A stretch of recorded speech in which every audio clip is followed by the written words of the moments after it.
The standings in the Motostar Championship, the Moto 3 division. Joe Francis on 167 points, now has a clear gap over Taron Mackenzie on 131, who's just a point clear of Joe Irving on 130, and then it's Hobson, Sam Berman, Jordan Weaving, Taylor and Ollie Simpson rounding out that 8. The 125 GP standings at three-quarter season distance. Tom Kahn on 147 has a 45-point advantage over Peter Sutherland, with Ed Rendell a point clear of Arnie Shelton in third place, and then Callum Bay, Stephanie Wadlow, Bradley Ray and Elliot Lodge rounding out the top 8.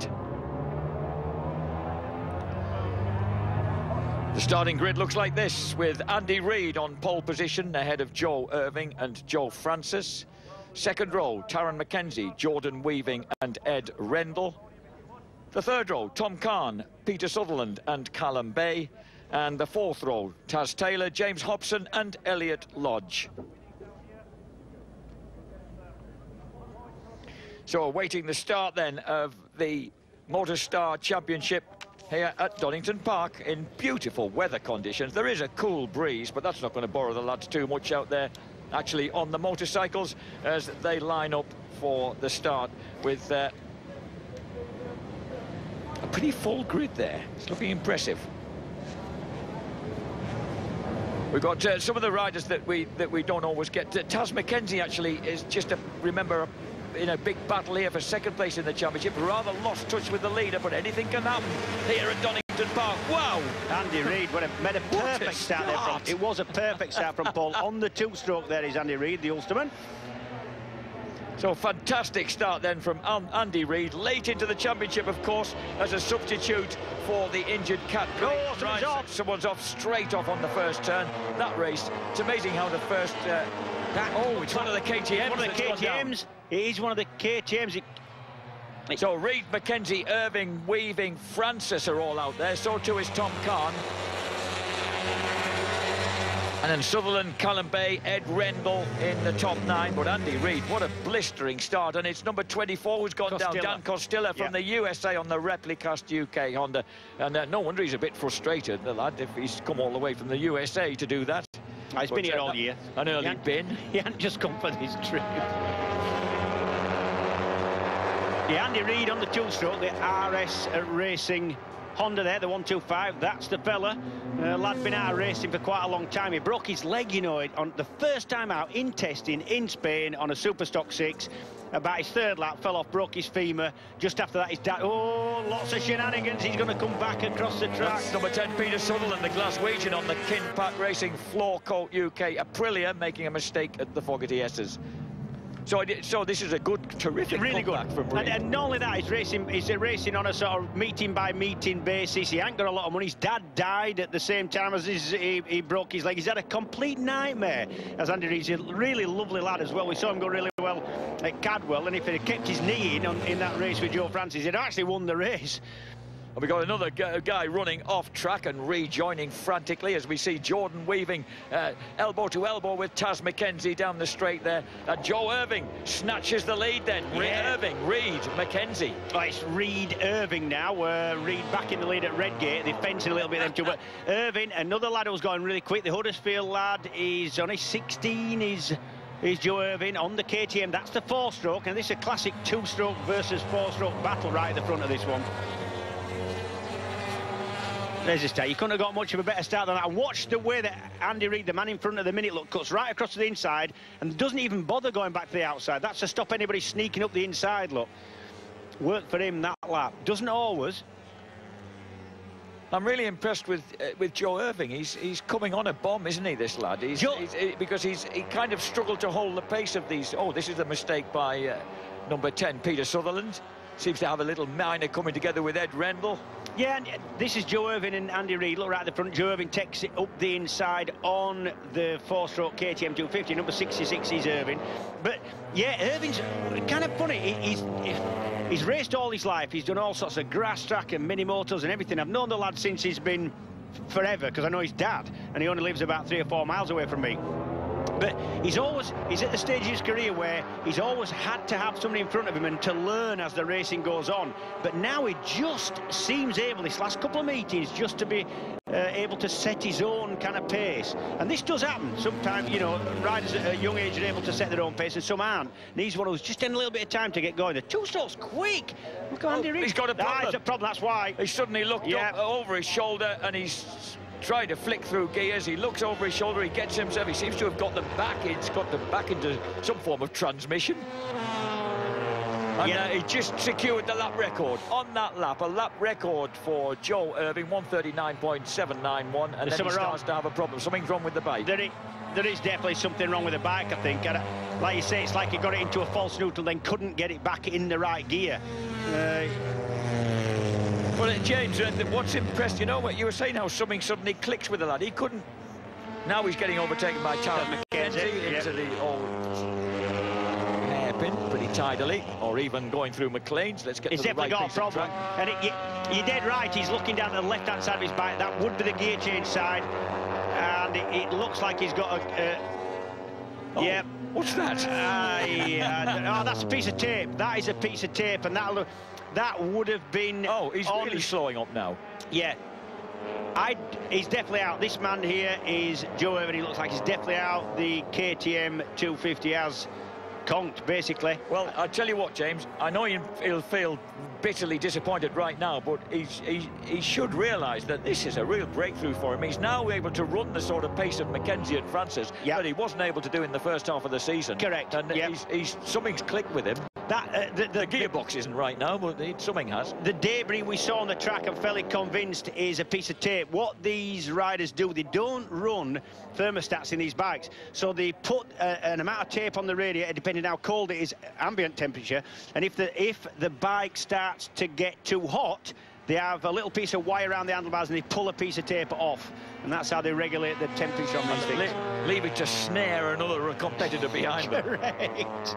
So Andy Reid then is clear at the front. Look at this, the tall Ulster boy clear at the front ahead of Jordan Weaving from South Africa, Taron McKenzie from Stirling in Scotland, now of course in Ashby de la Zouch, and Joe Francis from Chester running in 4th place on the WD-40 bike. Reid's fastest lap, last lap, was the fastest of the race. He just about beats Irving's of the previous lap. 139.479, a new underneath at 139.5 on a 125, a new lap record for that man. Yeah, remember, this is you can hear the sound. Look, that is a 125cc two-stroke single instead of a 254-stroke single of the other bikes. You can tell straight away from the sound. Do you know, mate, you said you can hear from the sound, and all you can hear are the four-strokes. It's amazing how they obliterate that squeal of the two-stroke engine. They do, yeah. The four-stroke sounds carries a lot more. And I'll tell you what, I cannot tell you how pleased I am for this lad, Andy Reid. He's such a nice lad as well. He tends to be slightly aggressive on the bike, and it would please me, and I've told him, if he'll just settle down and rely on his speed, not on any kind of aggression, because he's definitely got it. Yeah. And like I say, he's racing on a sort of race-by-race basis. He's paying. I mean, Ryan Saxelby, the man who runs RS Racing, he's trying to help him out. He's putting a cheap bike out. He wants him on that bike because he knows how fast he is, but he has to pay his own costs, and he's relying on, you know, family, friends and sponsors to get him to the next round. And I'd love to see somebody who's doing it the old kind of traditional way having a result. Good, pleased for him. These guys having a fair old scrap. Number 12, Ed Rendell, and number 17, Tom Kahn, who currently by 45 points leads that 125 GP Championship. Look at Tom Kahn from Haslingden in Rossendale in Lancashire, who's a motorcycle mechanic by trade, nicknamed the Iceman, but he's the sweetest guy you could probably meet. Maybe that's because when he was a kid he had an ice delivery business also, but you know. Jordan Weaving goes through in 2nd place, Taron McKenzie in 3rd. Here's the Rendell versus Kahn battle for 5th place. Joe Francis also went through in 4th place. This is the battle for 5th. You'll see just how much of this lap these 125 and Moto 3 lads are actually spending tucked in. Obviously they're out in the corner and on the brakes, but as soon as they're anywhere near getting on the power, even before they got out the corner, you'll see their knees flicking, the heads go down, the elbows come in, and it makes a hell of a difference just to get everything tucked in. Look, see there, even before they got out the corner, bang, everything goes in, and they get out the wind and they get well, Ed Rendell ain't getting that tucked in because he's quite a big lad for these small bikes. And look how the draft pulled number 17 Khan into that back of that yellow machine. There's Ed Rendell, there's Tom Khan, 19 years old now, the mechanic from Lancashire, coming over the top of the hill, tight on the brakes, but not able to find a way through. And he does look a big lad on the bike, Ed Rendell, doesn't he? And he's not that big, no, but the fact is, though, these things are tiny. As Andy Reid crosses the line to start another lap. Good ride from Andy Reid. Just hope the thing keeps going. Ryan Saxby runs both the two-stroke Honda of Reid and also the four-stroke KTM of Irving that's now gone out. He knows his stuff, does Ryan. He knows how to look at this. Peter Sutherland, Callum Bay and Elliot Lodge are latched together here after number 10. Sutherland cost himself some time by running on the Fogarty S's. So that battle is for 7th place and valuable points. They must be pretty much flat out down Craner curves, these boys. Yeah, not so far off actually. I've ridden a one. Elliot Lodge makes a move. That was a rather extravagant line by number 80 Callum Bay that allowed Elliot Lodge the space to go through. Yeah. Now what you're doing with these 125s and Moto 3 bikes is you're trying to carry that corner speed. So if you find another line that'll give you another sort of 1.5 miles an hour mid corner that you can carry out of that corner, well, that's going to gain you the whole way down the next straight.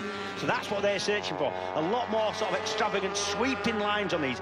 There's no way with these you can ride like a superbike where you get the thing stopped, you're on the side of the tyre for the least amount of time possible, you sit it up like you were saying Shaky Byrne you saw doing at the level up, and then getting the throttle up. These, if you squared the corners off and got the throttle up to try and punch out the corner, they've no power, so you don't. So you've got to carry that corner speed through the corner and out, and that's why these lines are a lot more extravagant and wider and flowing. Stephanie Wadlow, incidentally, is leading the battle of the fairer sex at the moment. She's lying in 13th place, bike number 22, and Sam Berman on her Moto 3 bike just outside the points in 17th place. As this battle continues to ebb and flow between Bay and Lodge, Peter Sutherland taking advantage of their squabbling to move clear. Well, Bay was actually tapping his seat and saying to Elliot Lodge, look, sit behind me and have a go on the last lap, because he obviously feels that Elliot Lodge is actually mucking the pair of them up by passing him when he shouldn't be doing and all the rest of it, and that would appear to be the case because Sutherland was getting away somewhat. Taron McKenzie set a new lap record, and he's making progress. Look at this. Taron McKenzie moves through into 2nd place at the expense of Jordan Weaving. His lap 1:39.237. So son of Neil does the job, or second son of Neil does the job on that lap, and he moves through into 2nd place. That man there, the front of that group, the one you're talking about, Taron McKenzie, number 95, you never, ever see him without a smile on his face. I've known him since we were born, and obviously I've known his dad for so long, and I've been teammates with his dad and raced with his dad, and I've never known Taron not smiling. Even Cadwell had a horrendous crash. He's thrown himself up the track, the biggest eyesight you'll ever see off a small bike, and he's only a little kid. He's 17, but he's not so big physically, that man, and he'd beat himself up. He broke a rib or two, and he'd knocked the wind out of himself and taken a bit of skin off here and there, and I saw him in the paddock afterwards with a big smile on his face. He just loves it. I don't know what it'd take to knock the wind out of his sails, but a lot. I'll tell you who's not loving it is Mum Jan. Yeah. I saw her hovering in the Taiko Suzuki garage earlier today, and she said, I don't enjoy this part of these days very much. So she's got should be cheered up by the fact that Taron McKenzie is now up, the new lap record holder. He's up to 2nd place. He's 3.1 seconds behind Andy Reid in the lead. Jordan Weaving there is just behind him on the red and yellow machine. Joe Irving, I've just seen passing the comms box. I've just gone and nabbed him and said, what happened, Joe? He said, it just stopped. So I don't know, engine, electrical, whatever, it just stopped.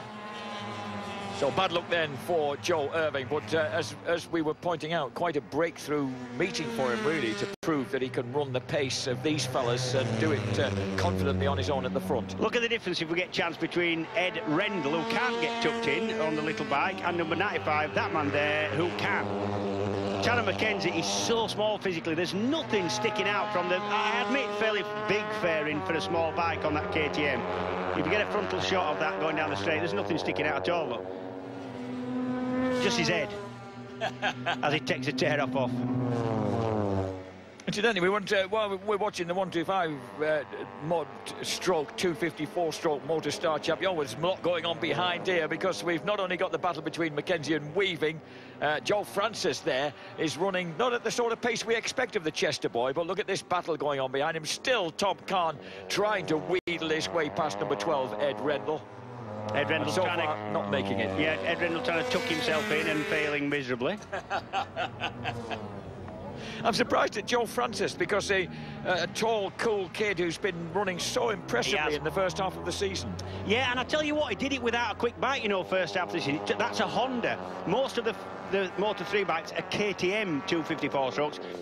Francis is, that's the WD-40 bike, the yellow and blue bike, who's now lying in fourth, is a Honda. And it took them quite a long time to get the Honda 4-stroke on the pace. They have now, they got a race kit for it, not cheap.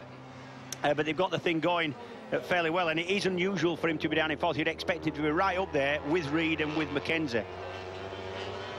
The battle continues to rage between Rendell and Khan. They're running in 5th and 6th places. Peter Sutherland is still there in 7th place, but Callum Bay has done what he suggested would happen if the other guy stayed behind him, and he's closed right up on Peter Sutherland. But then again, Taz Taylor's moved in between him and Elliot Lodge. Lodge has been pushed back to 10th place. Another new lap record, 1:39.185 for Taron Mackenzie. Yeah, and that's about 0.3 of a second quicker than the leader, Andy Reid. Now there's about just short of 3 seconds in it. I think with 5 to go, Taron Mackenzie's going to have to up the pace somewhat if he's going to catch Reid for the win. But certainly, and I tell you what, you know, Weaving is going all right, because he's not far behind Mackenzie. He's going quick as well. He's putting 39 second laps. He's getting hauled along by Taz. Exactly that, yeah. The South African. Good kid, actually, is Jordan Weaving, the South African lad, the second man in shot there. Very respectful, and he knows his history, he knows who's done what, he knows who we are, and you know, he's a nice lad. He's all right. So these two lads running 2nd and 3rd at the moment. Well, I don't want to... Sorry, you don't want to... I don't want to rub it in already, and I don't want to jinx him, but it is a 2-stroke at the front. You know, I'm a 2-stroke fan. You know that, Jack. I like the smell, I like the noise, and I'm enjoying this. It's a tribute, isn't it, to Ryan Saxelby, the fact that Andy Reid's bike, 3-second advantage at the moment, looking comfortable at the front, running 1:39.48 on that lap against a 1:39.40 for Jordan Weaving, his fastest lap of the race, as he tries to hang on to the shirt tails, the very small shirt tails of Taron Mackenzie. Meanwhile, at the front, that distinctive black, red and white Ryan Saxelby bike. And that's Andy Reid, that man, he's put considerable, not weight on, he's put a bit of weight on. He's still quite skinny, but he's put a lot of height on. You know, he's grown up a lot since his previous venture into 125 British Championship. You know, when we saw him before, he was making the move, as I say, at the beginning of last year into Superstock 6, which would be the natural progression for him. But yeah, back on 125s, and he's straining to get tucked in. He's managing it, but he's quite a big lad for these bikes now, is Andy. I'd love to see him on Superstock 6, how he goes on the bigger bike. Strangely enough, that's the class where he would have to use some of that aggression he's got plenty of, you know, and this class he does. Well, here we go. Tom Khan, Rendell and Francis together. And look at this, Joe Francis has been hauled in by these two. I wonder if he's got a problem with that. I think he has. Look at that, they've just creamed him. And Tom Khan just takes advantage of the double bubble there, but Ed Rendell won't let him through and squeezes back into the entrance of the S's. Yeah, Rendell's really, really confident on the brakes, both into the S's and into Melbourne Loop as well. I don't think you'll see anybody getting past him at this point. So that bright yellow machine of number 12 Ed Rendell from Chelmsford on the Banks Racing Honda, clinging on in front of the beautifully turned out black and blue, number 17 of Tom Khan from Rossendale, the TC Racing Steve Patrickson 125 Honda. And then right behind him, and unusually in that WD-40 distinctive colouring, number 40, Joe Francis, just seems to be struggling to hold the pace of the 125s, and that's not been the case previously this season. I think there must be some hiccup with that bike. I think you're dead right. They got it really quick, and we saw him win at Oulton Park on it with, I think, the quickest bike in the race. And you know, when you've got a speed advantage on these little bikes, it makes a lot bigger difference than it does on the big bikes. You know, if you've got a 2 or 3 mile an hour speed advantage, the straights are effectively a lot longer with these things because you're on them for a lot longer of the time. And, you know, that's such a simple equation I'd never thought of before. You're on the straights for a longer time, so that differential matters more. Oh, I'm simple, Jack. Incidentally, while we're watching these lads at it, can we really wish all the very best to someone who's been ill for quite a while, and that is the great the great Tony Jeffries, who runs his son David Jeffries Memorial Fund, and he's always gives out cheques to award winners in these junior classes at the end of every British Superbike weekend, and brilliant amounts of money that lads like Joe Francis and Joe Irving, for example, have scooped over half the prize fund in this class. And the fact is that he's added an extra prize, which is 50 quid to guys who improve from their qualifying position to their race finish position. Yeah, the biggest improvement. Which is a really generous move to make on behalf of the David Jeffries Memorial Fund. So thanks very much, Tony, and thanks from these lads. And we really hope that you're restored to proper good health very soon. Yeah. I mean, a famous motorcycling family, the Jeffries family in the north of England. I mean, this is my sort of backyard where they're from, and for sort of 5 generations now, since people have been competing on motorcycles, the Jeffries family has been prominent. And number 34, Jordan Weaving, has made a move back ahead of Taron Mackenzie and is really clearing off now from the tiny Scotsman. And also a back marker just to interfere with Taron's attempts to get... He's taking no prisoners there. The smiling assassin. Yeah. Well, that's obviously stung him into some kind of retaliation. So Taron Mackenzie on the red line KTM, that orange KTM 95 up against the red machine of number 34, Jordan Weaving. Weaving's last lap was a second quicker than the race leader, Andy Reid. However, Reid had a lot of back markers to contend with, and he might have got them in different and more difficult places than Weaving and Mackenzie. And we've got a fall at number 22's gone down. That's Stephanie Wadlow. Yeah. Steph on the SP125 Flossie Racing Honda. What a shame. There's 2 bikes involved there, There's 2 of them involved. Oh, what a shame. This is what happened. Ooh. And this wasn't Stephanie's fault, look. Oh, I mean, the good news is that didn't hurt so much, I don't think. I think she's a bit winded, but that was totally not of her doing. Unfortunate. Oh, isn't it amazing how such a slow speed kind of crash can cause such mayhem, really? Andy Reid on his 13th of 14 laps, penultimate laps that we're into now. Now then, let's have a look at this. The top 3 is closing up. I know, I was going to say, Andy is getting caught. He is, and he's got more back markers, which might not help his cause. New lap record. Mackenzie, yep. 139.013, despite the fact he's behind that man, number 35, and the 34, Jordan Weaving on the Jordan Racing Burkett KTM. 1 lap left after this one, and I think Reid's got enough. I think if he's got good lap signals, I think he's got enough of a gap now with about 1.3, 1.4. Oh, and that's a back marker getting the business of Weaving this time. Not off Mackenzie. Mackenzie won't waste any time. That was the Reid's off the track. Reid's up. Oh, no! Set a blow up. Oh, that's a machine problem. No. That's gone wrong. Oh. Andy Reid, having led so handily throughout that race, that might explain the fact that he'd just been slowing down, losing a bit of pace. And that means Jordan Weaving now is at the front, and Taron Mackenzie knows that he could possibly win this race if he can get back on terms with the South African. I cannot tell you how devastated I am. Look, and Andy Reid with that RS Racing Honda giving up there. I don't know what's going on there. This is going into McLean's, and it's just stopped. I mean, that could be I don't know, a seizure, a bearing, whatever. There's no smoke. There generally isn't as much smoke when the 125 two-strokes blow up, because they don't have as much oil in the engines. They got oil in the gearbox, obviously, but it's devastating for Reid. Hard lines, lad. So there's just a lap to go for these two then. Can tiny Taron Mackenzie make any inroads onto Jordan Weaving's lead here as they come onto the home straight? 1 lap to go here at Donington Park.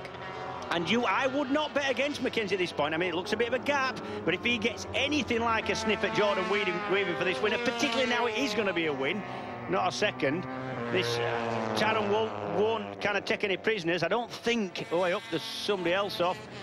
That could be Rendell, is it? No, it looks... It's a yellow machine. That's the only clue that we've got. I know, it's quite a big lad. That's why I said it.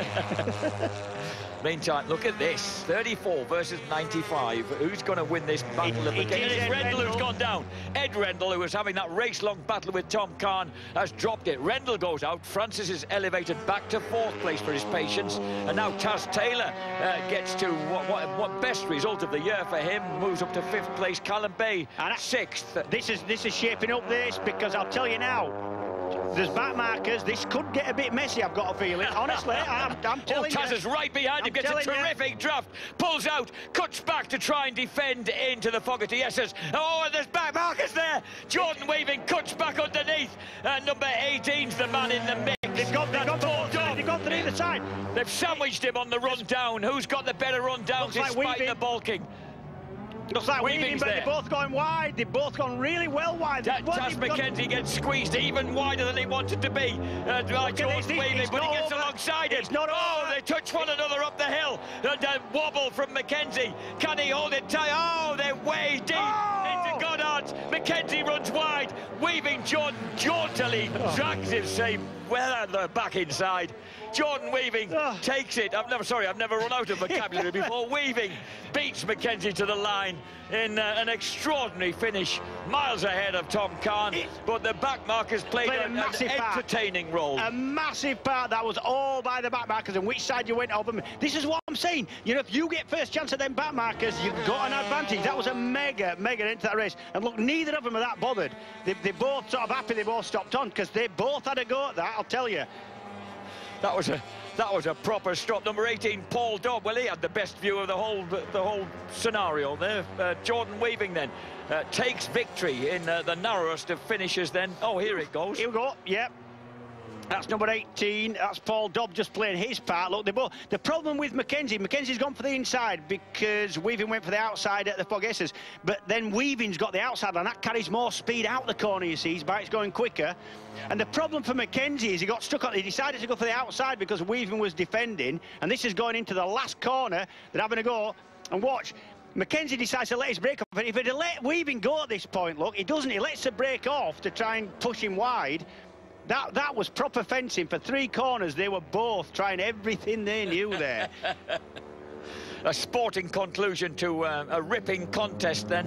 And Jordan Weaving, the South African, takes that 14-lap scrap.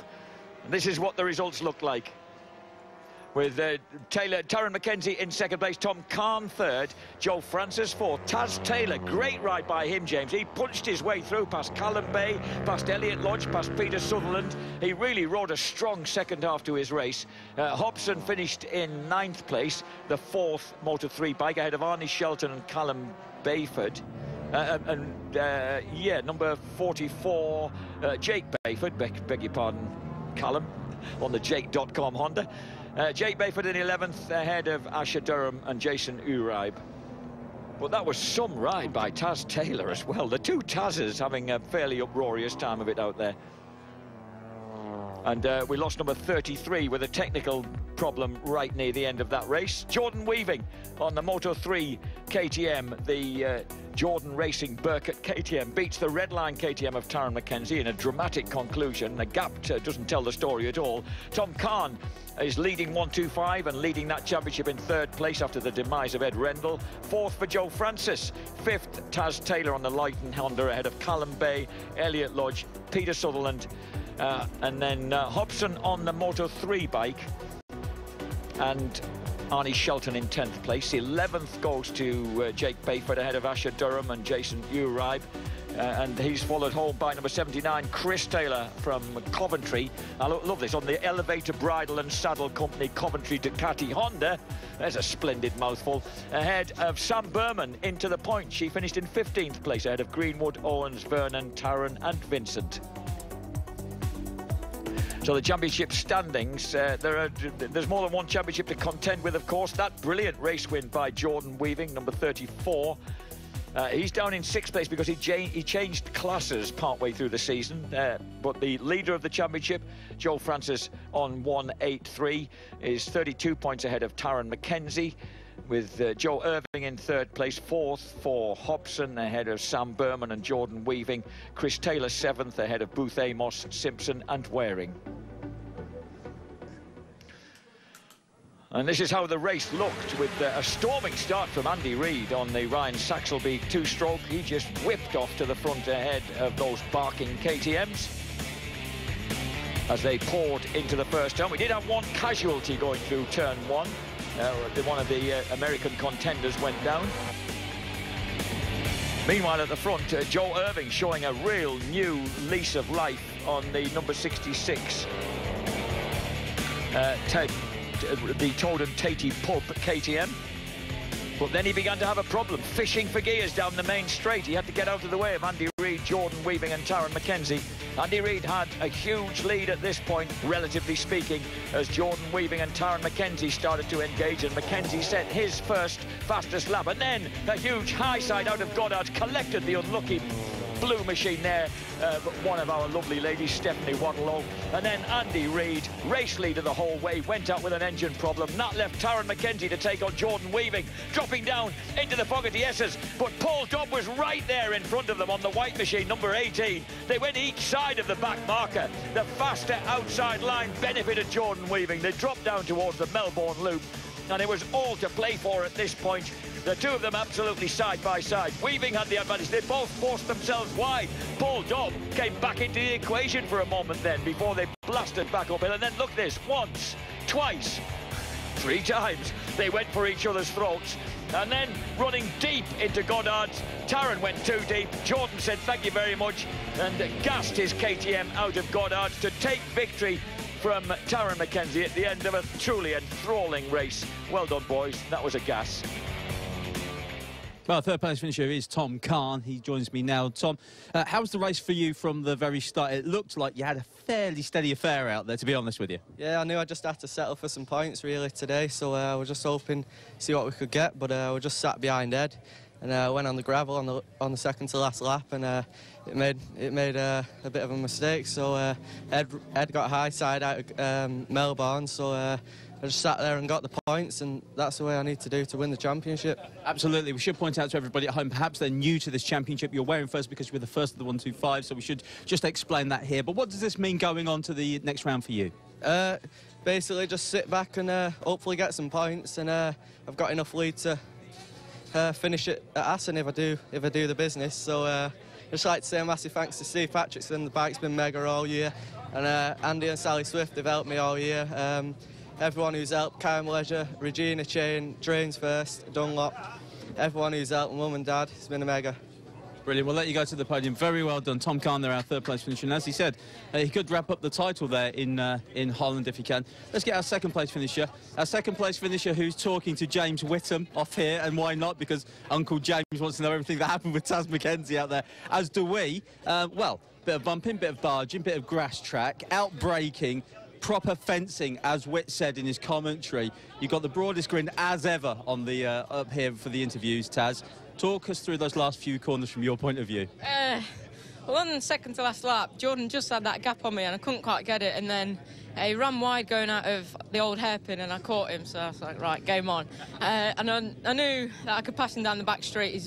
His elbow, all elbows down the straight, I got tucked in quite nice, and we got the same bikes as well, so thought, right, I'll get him. I got him, and then I broke. There was a back marker just in front of me, and I broke quite late, and then he still came underneath me.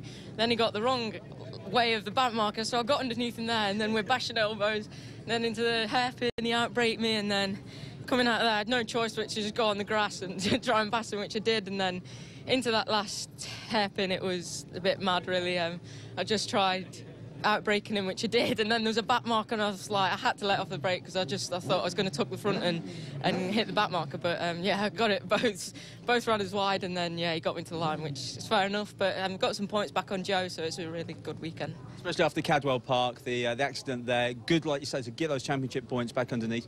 Now we move on to the final phases of the championship. Your thoughts? Yeah, last 3 rounds, I really like the tracks. I've already been to, well, I've been to all of them with rookies as well, so yeah, it's going to be great, and see if we can grab that championship back. Really look forward to seeing you out there. We'll let you go to the podium. Well done, Taz. Thank you very much. Cheers. Taron McKenzie there, Redline Motorcycles KTM. He will make his way up to the podium now. A race winner, Jordan Weaving. No, you don't have to stand on the step that Taz does. Elbows out, exactly what we want to see. Yeah, it was a good race. Like I say, I've had a few crashes, and I just wanted to get my confidence back. And finally, I come into the last corner, and everything worked well. Taron rode a great race, and yeah, he wasn't scared, and it was good. He wasn't scared, you weren't scared. We'll have to let you go to the podium because we're getting the hurry up now, but well done, Jordan. Oh, thank you. Just like to thank my sponsors, especially Burkett, and just a big thanks to my team, my brother, and everyone. Thank you. Brilliant. We'll let you go up the stairs now. Jordan Weaving, well done. Thank you. There we go. So Jordan will make his way up to the podium. Jack will take us through it via some standings.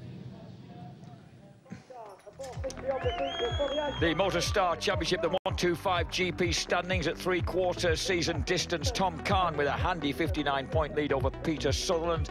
The Glaswegian is 6 points ahead of Arnie Shelton, with Callum Bay fourth. Ed Rendell, unlucky in that race, is fifth. Stephanie Wadlow in sixth place ahead of Elliot Lodge. Taz Taylor, great ride by him out there. Bradley Ray and the unlucky Andy Reid.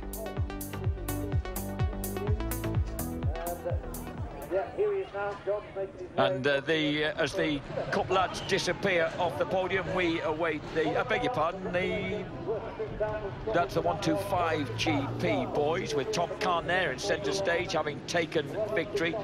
But the winner of the Moto 3 category in the overall race, for the second time this year, he was victorious, remember, at Knock Hill when he first virtually appeared on the four-stroke machines. And he also scored a third place at Alton Park. But as he said, he's had some injury problems and a few knockbacks, so that young man Jordan Weaving really needed a good result here, and he got it. Joe Francis, didn't he hang in well on the WD-40 bike, obviously in some sort of bother and not up to his usual pace.